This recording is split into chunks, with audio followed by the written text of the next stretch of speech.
नमस्कार विद्यार्थी मित्रांनो, आपण आजच्या व्हिडिओमध्ये स्वाध्याय 26 पाहत आहोत. बघा, प्रश्न दिलाय, पुढील जोडस्तंभालेखाचे निरीक्षण करून त्या पुढील प्रश्नाची उत्तरे सांगा.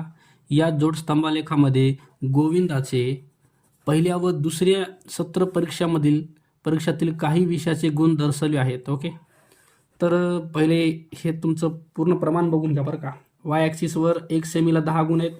हे वाय ॲक्सिस आहे.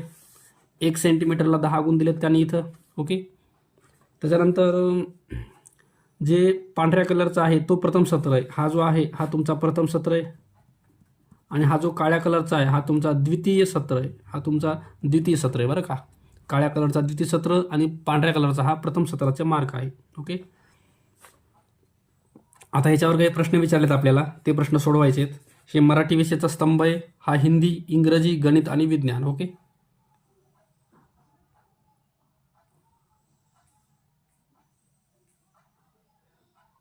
चला प्रश्न बघू. आपल्याला पहिला प्रश्न दिला आहे, मराठी विषयातील पहिल्या व दुसऱ्या सत्र परीक्षातील एकूण गुण किती. बघा, मराठी विषय तुमचा हा पहिला आहे. त्याच्यात पहिला आणि दुसरा दोन्ही सत्रांची एकूण बेरीज करायची. बघा, पहिल्या याच्यात कितीत बघा, 60च्या पुढं चौथी लाईन आहे बरं का. ही 60च्या पुढं चौथी लाईन म्हणजे एकूण विषय गुण किती, 64. त्याच्यानंतर द्वितीय सत्रात बघा, टोटल इथं एकदम 70वर आहे. हा म्हणजे किती गुण आलेत, 70. तर 64 आणि 70 हे तुमचं उत्तर असायला पाहिजे. बघा, त्यांनी थोडं खाली दिलं इथं 65 70 आहे. याच्यात पर्याय तुम्हाला 65 70 लिहिता येईल, कारण हा थोडासा खाली दिला आहे. इथं सेंटरच्या लाईनवर दिला नाही बरं का, हा थोडा खाली लिहिला आहे. तर पर्याय 2च उत्तर इथं तुमचं निघणार आहे. आकृतीनुसार तर हे उत्तर आले, पण पर्यायात आता आपल्याला हेच उत्तर लिहावं लागणार आहे, 65 70. ओके, प्रश्न क्रमांक 2 दिलाय, दुसऱ्या सत्र परीक्षेत गुण कमी झाले असे विषय कोणते. बघा, त्याने म्हणले दुसऱ्या सत्र परीक्षेत गुण कमी झाले असंच विचारले बरं का. ह्याच्यामध्ये दुसऱ्या याच्यात गुण वाढलेत म्हणून हा घेता येणार नाही. इथं दुसऱ्या याच्यात गुण कमी झालेत, इथं दुसऱ्या याच्यात गुण वाढलेत, इथं पण वाढलेत, आणि कमी झालेला कोणता आहे, हा आहे. तर हिंदी आणि विज्ञान ह्या 2 विषय आहेत. दुसऱ्या सत्रामध्ये गुण तुमचे कमी झालेत, हिंदी आणि विज्ञान. ओके, पर्याय 3 उत्तर असेल याचं. चला, प्रश्न क्रमांक 3 दिलाय, दुसऱ्या सत्र परीक्षेत गणित या विषयात किती गुणांची वाढ झाली. आता गणित हा विषय कुठे बघा, हा या ठिकाणी. इथं दुसऱ्या सत्र परीक्षेत वाढ किती झाली आहे, पहिले किती होते, इथं 80 होते, इथं 5ची वाढ झाली बरं का. तर एकूण 5 गुणांची वाढ झाली आहे. पर्याय 3 असेल तुमचा, 5 गुण. प्रश्न 4 दिला आहे, इंग्रजी या विषयात पहिल्या सत्र परीक्षेत मिळालेले गुण सांगा. बघा, इंग्रजी हा विषय ह्याच्यामध्ये पहिल्या सत्र परीक्षेतले गुण आहेत तुमचे 70. ओके, तर पर्याय क्रमांक 3 दिले, 70 मार्क. चला, प्रश्न क्रमांक 2 दिलाय, पुढील आलेखात आंबेगावात गेल्या वर्षी व यावर्षी महिन्यानुसार पडलेला पाऊस दाखवला आहे. आलेखाचे निरीक्षण काळजीपूर्वक करून पुढील प्रश्नाची उत्तरे लिहा. बघा, हा पाऊस आहे. हा जो 1 सेमी बरोबर 5 मिलीमीटर एवढा पाऊस पडलाय.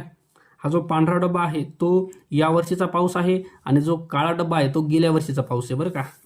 आपल्याला महिने दिले, जून, जुलै, ऑगस्ट, सप्टेंबर, ऑक्टोबर. ओके, आता बघा, प्रश्न पहिला विचारलाय, आंबेगावात यावर्षी जून जुलै या 2 महिन्यात किती मिलीमीटर पाऊस झाला.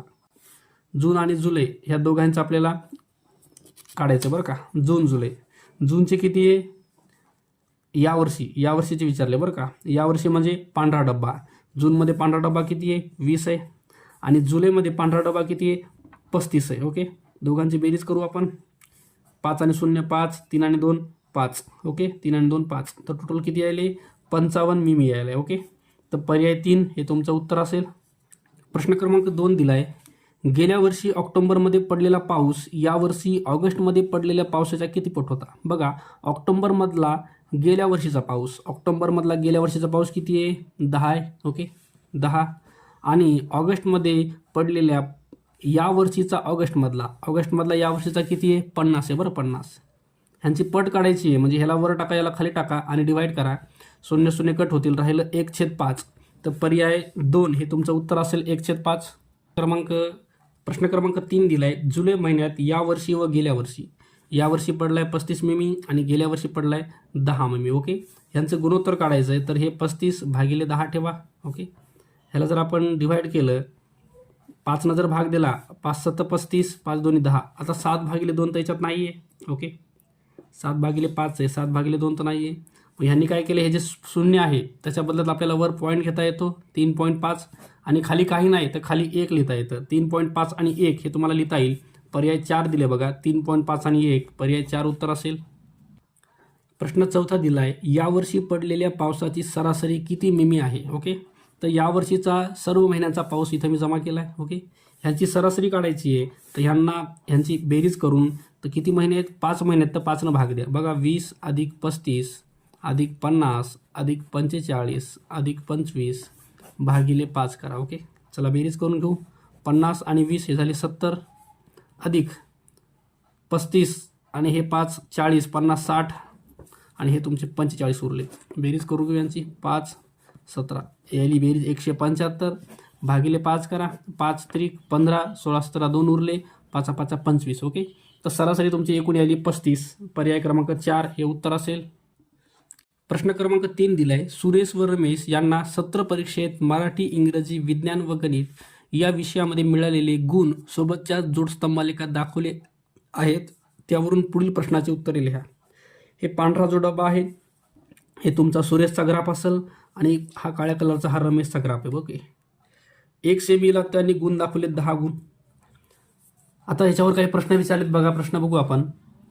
दोघांच्या या 4 विषयामधील एकूण गुणांमधील फरक किती. बघा, दोघांच्या पण गुणांचा फरक काढायचा आहे.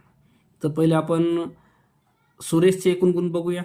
सुरेशला मराठीमध्ये पडलेत 70, त्याच्यानंतर इंग्रजीमध्ये पडलेत त्याला 80 गुण, विज्ञानामध्ये पडलेत त्याला 85 गुण. ओके, त्याच्यानंतर गणितात पडलेत त्याला 80 गुण. ही सुरेशची एकूण गुणांची बेरीज. 5 8 16 8 त्रिक 24 25 32ला 1 ला 31, तर एकूण बेरीज जाईल 315. आणि रमेशच्या एकूण गुणांची बेरीज बघू. इथं पडलेत त्याला 50 मार्क मराठीमध्ये, इंग्रजीमध्ये पडलेत त्याला 65 मार्क, विज्ञानमध्ये पडलेत त्याला 80 मार्क आणि गणितामध्ये पडलेत त्याला 90 मार्क. ह्यांची बेरीज करू आपण.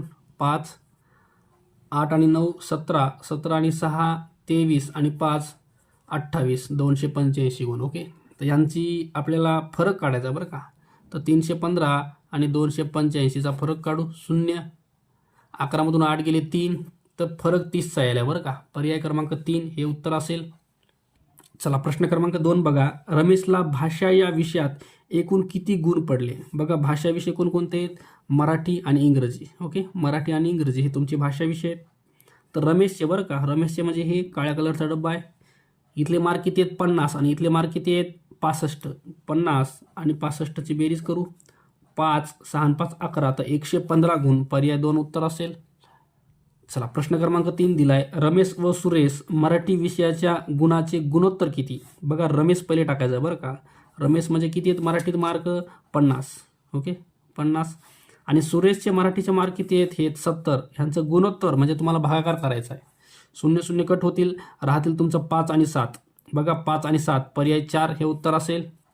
प्रश्न 4 दिलाय, सुरेश व रमेशच्या कोणत्या विषयाचे गुणोत्तर 16 13 आहे. 16 13 हे गुणोत्तर कोणत्या विषयाचे आपल्याला काढायचे. ओके, तर मराठीचं गुणोत्तर आपण आताच बघितलं किती आहे 5 7 आहे. आता इंग्रजीचं बघूया. इंग्रजीचं पहिले सुरेश घ्यायचा बरं का. सुरेश हा पांढऱ्या कलरचा, हा किती आहे 80 आणि दुसरं कोणतं आहे इकडचं ब्लॅक कलरमध्ये कोण आहे रमेश, याचे मार्क किती आहेत 65. ह्याला भाग देऊ आपण. बघा, 5 भाग द्या याला. 5 1 5 3 उरले, 5 6 30 16, 5 त्रिक 5 1 5 5 6 30, 5 1 5 5 त्रिक 15, 16 13 यायले बरं का. इंग्रजी या विषयाचं आपण बघितलं तर हेच 16 13 यायले. तर पर्याय 1 हे तुम्हाला उत्तर लिहिता येईल. मराठी विषयाचं आपण आत्ता शिकच काढलं होतं बघा. या ठिकाणी 5/7 आहे. विज्ञानचं बघायचं तर बघून घेऊ आपण. विज्ञानचं पहिले सुरेश घ्यायचं आहे. विज्ञानचं किती येतं 85 आणि हे 80. 85 आणि 80 भाग द्या 5 5 1 5 3 उरले, 5 7 35, 5 1 5 3 उरले, 5 6 30, 17 16 यायला याचं. आणि गणिताचं बघूया आपण. गणिताच्याला किती आहेत 80 आणि दुसरा जो आहे त्याला आहेत 90. 0 0 कटलं तर ह्याचं यायले 8/9. तर आपल्याला गुणोत्तर 16 13 पाहिजे. तर 16 13 गुणोत्तर हे इंग्रजीचे यायले बरं का. पर्याय 1 हे उत्तर असेल. चला प्रश्न क्रमांक 4 दिले आपल्याला. इयत्ता 7वीच्या ABCD या तुकड्यांमधील मुले व मुली यांची पटसंख्या पुढील जोडस्तंभालेखाद्वारे दर्शवली आहे. त्यांचे निरीक्षण करा व पुढील प्रश्न सोडवा. ओके. मुले व मुली ह्याच्यातले हे जे ब्लॅक डब्बा आहे हे तुमचे मुलं असणार आहेत आणि हे जे आहे ह्या मुली असणार आहेत. मुलं आणि मुली. हे तुकडी ए, तुकडी बी, तुकडी सी आणि तुकडी डी आहे. वर्ग 7वीचा आहे. ओके. चला आता 7वीच्या चारही तुकड्यात मिळून एकूण मुलांची संख्या किती? एकूण विद्यार्थ्याची म्हणले बरं का. मुलं म्हणजे सर्व विद्यार्थी आले, सर्व विद्यार्थी. आता इथं बघा, इथं मुलं किती आहेत? 30. मुलं 30 आणि इथल्या मुली किती आहेत? इथल्या मुली आहेत तुमच्या 25. ओके. वर्ग तुकडी बी मुलं किती आहेत? मुलं आहेत 35 आणि मुली आहेत तुमच्या 30. त्याच्यानंतर तुकडी सी मुलं आहेत 30 आणि मुली आहेत त्याच्यामध्ये 40. तुकडी डी मुलं आहेत 30 आणि मुली आहेत बघा 35. चला एकूण बेरीज काढायची आपल्याला. पहिले ह्यांची बेरीज करून घेऊ. 5 3 आणि 2 5 55, 5 3 आणि 3 6, 0 4 आणि 3 7, 5 3 आणि 3 6. ओके. आता ह्यांची बेरीज करायची चौघांची. हे तुमचे 55 बघा इथंच लिहितोय 55. हे आहे 65, हे आहे 70 आणि हे आहे 65. चला बेरीज करून घेऊ. 5 5 5 15ला 5 हातचा 1, 6 आणि 1 7, 7 आणि 7 14, 14 आणि 6 20 आणि हे 5 25. ओके. तर एकूण सर्व विद्यार्थ्यांची संख्या तुमची 255 आहे बरं का. पर्याय क्रमांक 1 हे उत्तर असेल. प्रश्न दुसरा दिला आहे. बी तुकडीतील मुले व मुली यांच्या पटसंख्येचे गुणोत्तर. बी तुकडी मुले किती आहेत बी तुकडीमध्ये? 35 आणि मुली किती आहेत बी तुकडीमध्ये? मुली आहेत तुमच्या 30. यांचं गुणोत्तर म्हणजे यांना भाग द्यायचा आहे. 5 7 35, 5 6 30, 7 जसे 6. पर्याय 2 उत्तर असेल. प्रश्न क्रमांक 3 दिले आहे आपल्याला याच्यामध्ये. बी व डी या तुकड्यातील मुलींची एकूण संख्या तसेच ए व सी या तुकडीतील मुलींची एकूण संख्या यातील फरक किती? बघा दादा डायरेक्ट इथं काढतो मी. बी व डी मधले मुलींची संख्या. बीची मुली संख्या किती आहे? 30 आणि बी व डीची मुलीची संख्या किती आहे? 35. ओके. ह्यांची बेरीज करा. ही आली आहे 65. ओके. त्याच्यानंतर ए व सी. ए मधल्या मुली किती आहेत? 25 आणि सी मधल्या मुली किती आहेत? 40. चला ह्यांची बेरीज करा. 65. ओके. ह्यांची बेरीज करायची आहे आणि ह्यांच्यातला फरक काढायचा आहे. तर 65 आणि 65 यांचा फरक कितीचा आहे? 0चा आहे बरं का. इथं पण बेरीज तुमची 65 यायली आहे ह्या दोन वर्गांची, बी व डी तुकडीची. आणि इथं ए आणि सी तुकडीची पण बेरीज तुमची 65च यायली आहे. फरक जर बघितला 65 मधून 65 गेले, फरक 0चा आहे. ओके. प्रश्न चौथा दिला आहे. सी या तुकडीतील मुलांची संख्या डी या तुकडीतील मुलांच्या संख्येच्या किती पटे? बघा सी मध्ये मुलं किती आहेत? 30. त्याच्यानंतर डी या तुकडीतील मुलं किती आहेत? 30. ह्यांची पट काढायची आहे. भाग द्या. तुमचा 1 यायला आहे म्हणजे 1 पट येतं बरं का. पर्याय 1 हे उत्तर असेल. प्रश्न क्रमांक 5 दिला आहे. पुढे दिलेल्या आलेखाचे निरीक्षण करून त्या खालील प्रश्नाची उत्तरे लिहा. वाय अक्षावर 1 सेमी बरोबर 5 डिग्री सेल्सिअस हे तुमचं कमाल तापमान आहे आणि हे तुमचं किमान तापमान आहे. ओके. सोमवार, मंगळवार, बुधवार, गुरुवार 4 दिवसाचं तुम्हाला तापमान दिले. ओके. तर प्रश्न बघू आपण याच्यावरचे. प्रश्न पहिला दिला आहे. सोमवारच्या कमाल तापमानाचे किमान तापमानाशी गुणोत्तर किती? ओके. तर सोमवारचं कमाल किती आहे? सोमवारचं कमाल तापमान आहे 40 आणि किमान आहे 30. यांचं गुणोत्तर विचारलं आहे. तर आपल्याला 40 भागिले 30 लिहायचं आहे. 0 0 कट होतील तर गुणोत्तर यायले 4 जसे 3. पर्याय 1 हे उत्तर असेल. दुसरा प्रश्न विचारला आहे. कोणत्या 2 दिवशी कमाल व किमान तापमानाचे गुणोत्तर समान आहेत? बघा कमाल व किमान तापमानाची गुणोत्तरे समान आहेत हे विचारले आपल्याला. बघा मंगळवार आहे. मंगळवारचं कमाल तापमान किती आहे? मंगळवारचं कमाल तापमान हे तुमचं पांढऱ्या कलरचं किती आहे? 30 आहे. ओके.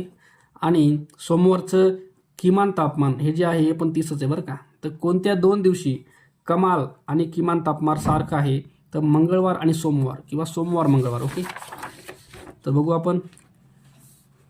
सोमवार मंगळवार ह्या 2 दिवशी आपलं कमाल व किमान तापमान सारखे. ओके. प्रश्न क्रमांक 3 दिला आहे. 4ही दिवसांच्या कमाल तापमानाची सरासरी किती? बघा 4 दिवसाचं कमाल बरं का.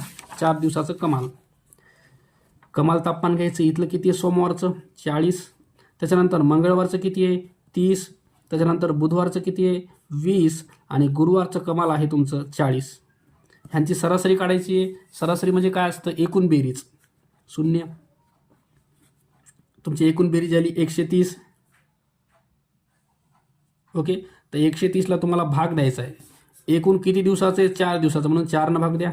4 त्रिकोण 12 1 उरला 4 दोन्ही 8 2 उरले पॉईंट देऊन 0 घ्या 4 पंचे 20 तर 32.5 आले तुमचं. ओके, तर बघू आपण पर्यायात 32.5 पर्याय 1 हे उत्तर दिले. चला प्रश्न क्रमांक 4 दिलाय. सोमवारच्या कमाल व किमान तापमानातील फरक, कमाल व किमानचा फरक काढायचा बरं का. फरक हा गुरुवारच्या कमाल व किमान तापमानाच्या फरकाच्या किती पट आहे. ओके, तर सोमवारचा कमाल किमानचा फरक बघू. सोमवारचा कमाल 40 आणि किमान 30 याचा फरक कितीचा यायला आहे 10चा फरक यायला आहे. ओके, हे 10चा फरक आहे. त्याच्यानंतर गुरुवारचं कमाल आणि किमान, हे गुरुवारचं कमाल 40 आणि किमान 20 फरक कितीचा आहे 40मधून 20 गेले फरक 20चा आहे तुमचा. ओके, तर हे फरक जे आहे एकमेकाच्या किती पट आहे 0 0 कट होतील 1/2 पट. ओके, तर 1/2 पट म्हणजे काय निमपट. पर्याय 4 हे उत्तर असेल. प्रश्न क्रमांक 6 दिला आहे. एका प्राणी संग्रहालयातील प्राणी व प्राण्यांची संख्या पुढे दर्शवल्याप्रमाणे आहे. दिलेल्या माहितीवरून स्तंभालेख काढलेला आहे. त्याचे निरीक्षण करा व विचारलेल्या प्रश्नाची उत्तरे द्या. हरिण 20 आहेत, वाघ 4 आहेत, माकड 12 आहेत, ससा 16 आणि मोर 8 आहेत. ओके, आता 1 सेमी बरोबर 4 प्राणी दिलेत बरं का. 1 सेंटीमीटरला 4 प्राणी दिलेत त्यांनी वाय ॲक्सिसवर. प्रश्न पहिला दिला आपल्याला याच्यामध्ये प्राणी संग्रहालयातील एकूण प्राण्यांची संख्या किती. बघा हरणांची संख्या किती 20 आपल्याला एकूण काढायचं आहे. तर हे 20. ओके, त्याच्यानंतर हे 16 आणि 4 हे 20. ओके, हे 12 आणि 8 हे 20. एकूण जर बेरीज केली तर 60 संख्या आली बरं का. पर्याय 3 हे उत्तर असेल. प्रश्न दुसरा विचारला आहे. हरणाची संख्या वाघांच्या संख्येपेक्षा कितीने जास्त आहे. बघा हरणाची संख्या किती आहे 20 आहे आणि वाघाची संख्या 4. ह्यांचा जर फरक बघितला तर 16चा फरक आहे बरं का. 16ने जास्त आहे. सस्यांची संख्या हरणांच्या संख्येपेक्षा कितीने कमी आहे. बघा सस्यांची संख्या हरणापेक्षा कितीने कमी आहे. बघा हरिण किती होते 20 होते आणि सस्य किती येतं 16. फरक बघितला तर 4 न कमी आहेत. पर्याय 1 हे उत्तर असेल.